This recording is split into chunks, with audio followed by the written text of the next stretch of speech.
Buongiorno e benvenuti a Cosa c'è di nuovo, notizie dal web e non solo di oggi, sabato 28 maggio.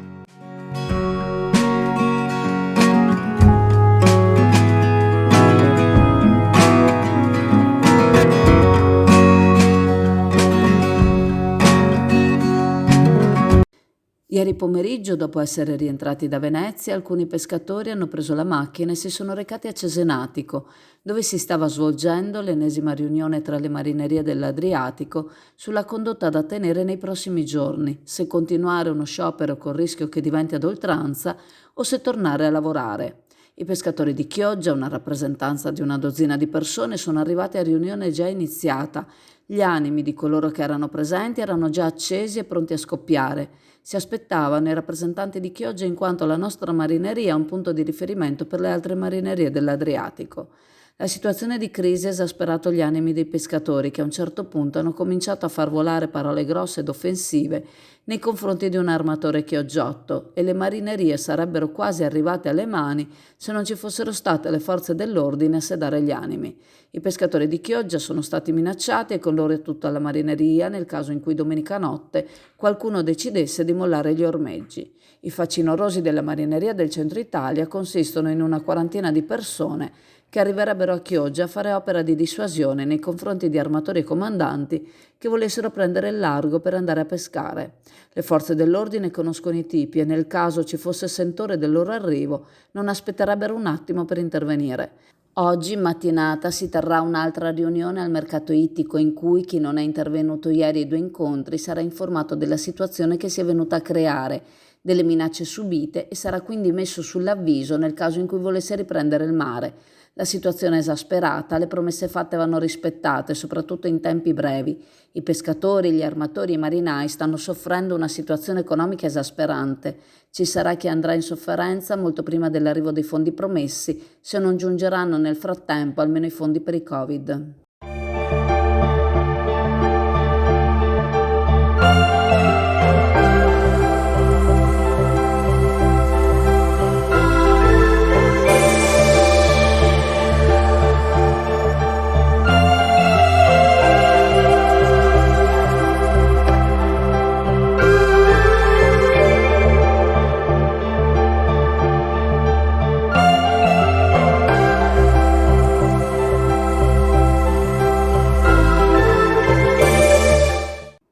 Ieri al Palaexpo si sono ritrovati 160 giovani esperti di salute da tutto il Veneto.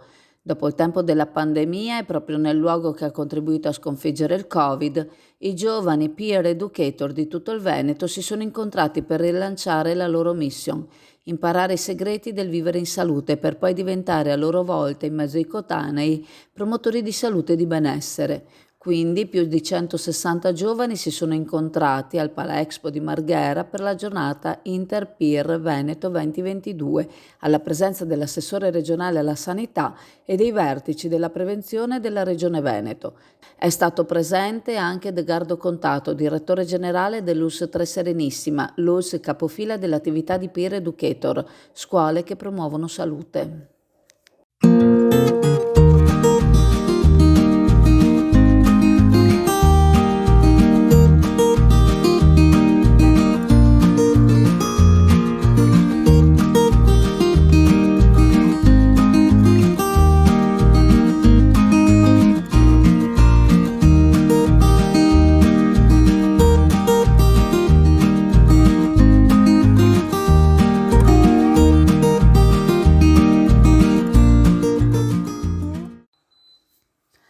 Le opere pubbliche da realizzare in Veneto per la sicurezza equivalgono a una spesa di oltre 3 miliardi di euro. È stato stilato un elenco da parte della Regione Veneto in collaborazione con l'Università di Padova, a cui ora si deve dare una priorità, calcolando per prime le situazioni che possono produrre un rischio maggiore. L'assessore all'ambiente e dissesto idrogeologico ieri ha partecipato al convegno sulla sicurezza tenutesi al Palazzo Bo di Padova. La Regione si è dotata di uno strumento, Imagio, con l'Università di Padova, che in base alle previsioni meteo informa quali fiumi potranno esondare. Un altro strumento importante è il PIMOT, che potrà rendere le previsioni di tutti gli eventi sempre più precise.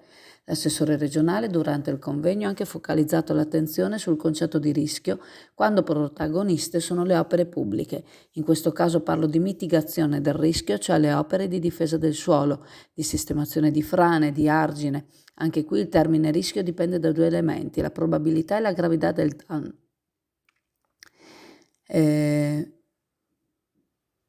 Anche qui il termine rischio dipende da due elementi, la probabilità e la gravità del danno. Per quanto riguarda la probabilità, dell'accademico sottolineo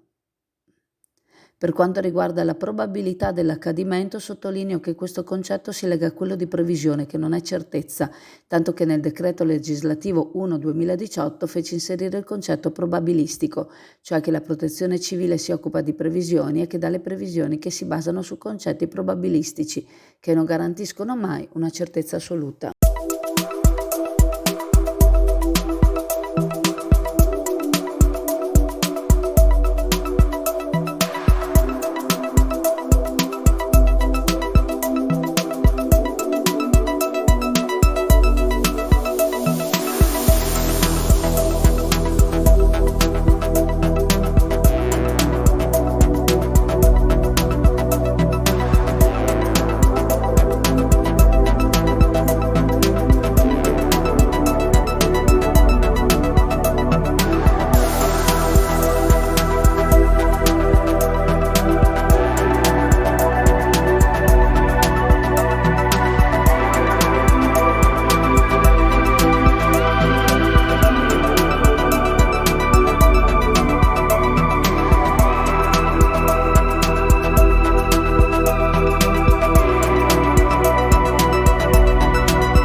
Sale, Sole, Mare è un'iniziativa organizzata da I Love Chioggia e il Comune di Chioggia.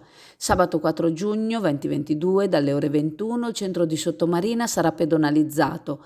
L'area della Rambla di Piazza Italia, Viale Veneto, Viale Padova e Viale Venezia, per dare spazio a una festa per tutta la città, una festa che inaugurerà la stagione estiva 2022. L'assessore agli eventi e marketing territoriale Serena De Perini anticipa: saranno protagoniste le arti visive dello spettacolo, la musica e la danza. Il nome dell'evento nasce dal significato di 3 termini che rappresentano Chioggia e Sottomarina. Sale in quanto protagonista di quest'anno della candidatura a Capitale della Cultura. Sole, simbolo di vita e di rinascita, quindi legato alla produttività delle nostre terre, e Mare, parte dominante del nostro territorio legato al turismo, alla pesca e al divertimento. L'iniziativa è resa possibile grazie alla preziosa collaborazione delle associazioni di categoria, Confesercenti, ASA, Associazione Albergatori, Consorzio di Promozione Turistica Lidi di Chioggia e Ascot Spiagge, a cui va un grande grazie. Un ringraziamento va fatto anche a tutti i commercianti che hanno sponsorizzato parte dell'evento. Tanti gli spettacoli, sul palco Vanessa Gray, il coreografo e ballerino Etienne Jean-Marie, da Rai 2 Patrizia Neer, Steven Benetto e poi la pittrice Nella Talamini, direttamente da Dubai, il piano Sky volante, l'albero vivente, le mongolfiere itineranti, l'area bimbi con animazione e i mercatini. La direzione artistica è di Nicola Nichetto. Sarà inoltre presente un'area food con i prodotti tipici del territorio: vongolari, ostrica clò, fasolari, la cozza mitilla di Pellestrina, il radicchio di Chioggia IGP e un food truck.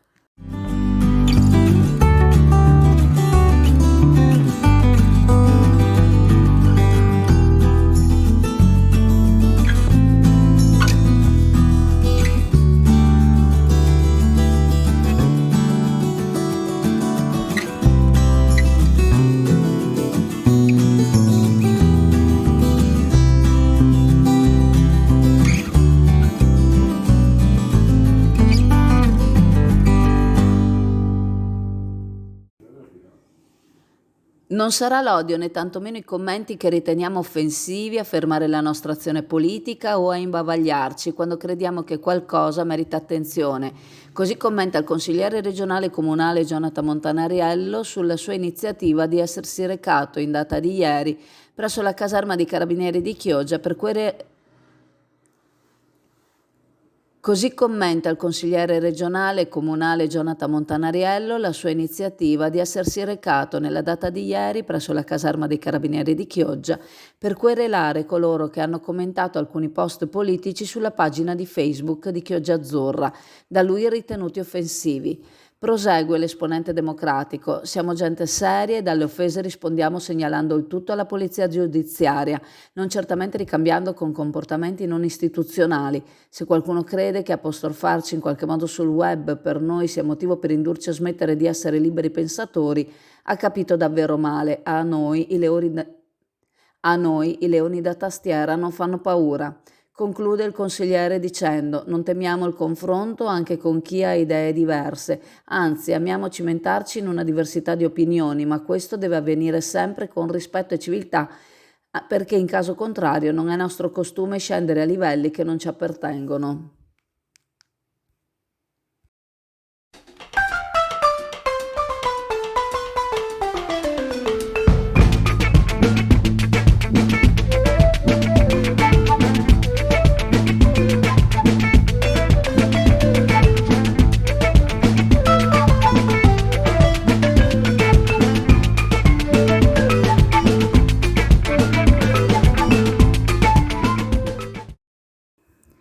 È finalmente iniziato il Tour delle Eccellenze Venete 2022 del Food and Wine. Il Festival della cucina veneta di Paolo Caratossidis ha esposto una varietà incredibile di prodotti tipici, a partire dai salumi ai formaggi alle salse e a quanto di meglio ha da offrire la gastronomia del territorio veneto, fino ad arrivare anche al gelato fatto col prosecco, perché a fianco delle tipicità gastronomiche viaggiano anche quelle legate all'enologia, un'esperienza gastronomica itinerante per promuovere l'eccezionale offerta enogastronomica turistica della regione Veneto. La manifestazione è partita da piazza Vittorio Emanuele II a Piave di Soligo, in occasione della partenza della 15ª tappa del Giro d'Italia e del successivo passaggio del Giro stesso proprio a Piave di Soligo. Il taglio del nastro della manifestazione itinerante è stato fatto dal sindaco Stefano Soldan, dal consigliere regionale Villanova e dal presidente dell'Asolo Prosecco, uno dei partner principali del tour.